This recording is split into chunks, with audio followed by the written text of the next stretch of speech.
एक सौतेली माँ की रियल कहानी। एक व्यक्ति था, उसकी पत्नी का देहांत डिलीवरी के दौरान हो गया था, परंतु किसी तरह बच्चा हो गया था। छोटा बच्चा माँ के बिना कैसे संभाला जाएगा, ये एक बहुत ही चिंता का विषय हो गया था। कई मित्रों व सगे संबंधियों के कहने पर उसने पुनः विवाह किया। बच्चे को नई माँ मिल गई। नई माँ बच्चे की सार संभाल करने लगी। बच्चे को भी लगा जैसे उसकी माँ फिर से मिल गई। कुछ ही वर्षों में उस युवती को भी एक पुत्र हुआ और उसका ध्यान अपने नए बच्चे पर अधिक रहने लगा।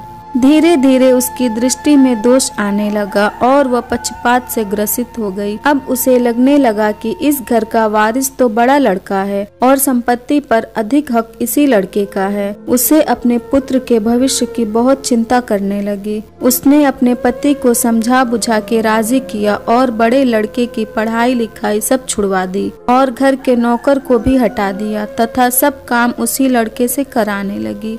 बच्चे के ऊपर विपदा आ पड़ी। वो अभी दूसरी कक्षा में ही था और दुनियादारी कुछ नहीं जानता था। उसे यही लगता था माँ ने सही किया होगा। घर का सारा काम करते करते उसका पूरा दिन बीत जाता था। धीरे धीरे माँ ने उसे समझा दिया कि उसका असली कार्य अपने छोटे भाई की सेवा ही है और उसका छोटा भाई ही असली मालिक है। बच्चे ने माँ की आज्ञा मान ली और सदा ही अपने भाई की सेवा संभाल में तत्पर रहने लगा। अब वो बड़े लड़के को जरा जरा सी गलती होने पर डांटने और मारने भी लगी थी ताकि उस पर एक भय बना रहे। वो कोई अच्छा से अच्छा काम भी करता तो उसकी सौतेली माँ उसे बिल्कुल बेकार बताती, लेकिन फिर भी बालक के मन में माता के लिए प्यार ही उभरता। वो उसे सौतेली माँ नहीं मान पाता था। उस औरत ने घर के पूजा पाठ की भी जिम्मा भी उसी बच्चे को दे रखा था।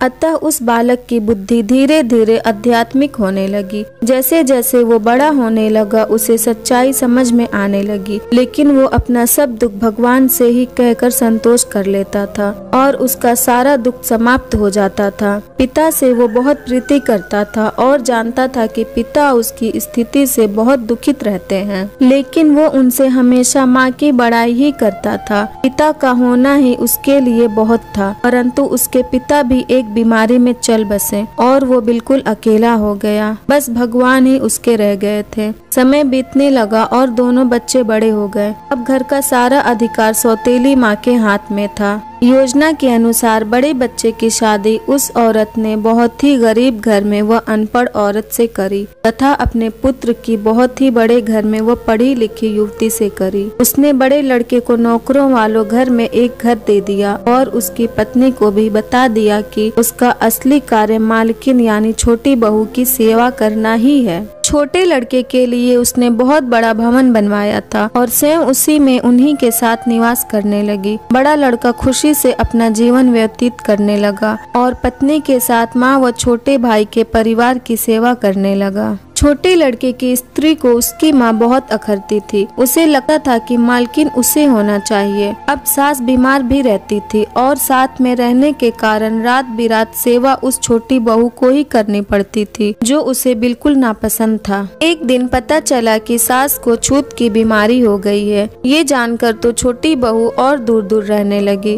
उसकी आंखों में सांस खटकने लगी। उसने अपने पति से कह दिया कि इस घर में या तो वो रहेगी या उसकी माँ।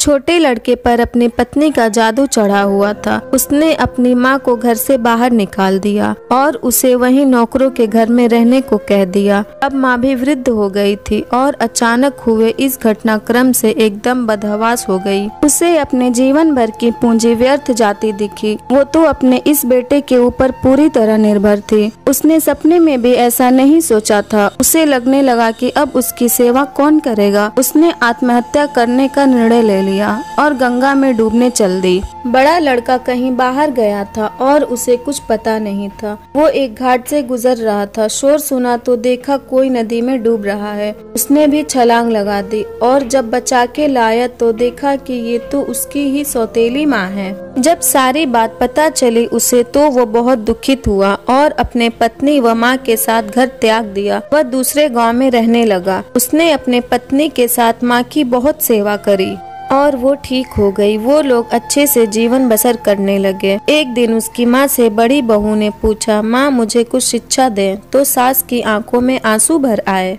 उसने मात्र इतना ही कहा कि बेटी, तुम्हारा पति तो भगवान के समान है, शिक्षा तो तुम्हें उसी से लेना चाहिए। मैं कहूँगी कि किसी को भी पराया नहीं समझना चाहिए और जीवन में किसी के साथ इतना बुरा मत करना कि जब वो तुम्हारे साथ फिर भी भलाई करे तो तुम्हारी आत्मा को गवारा न हो।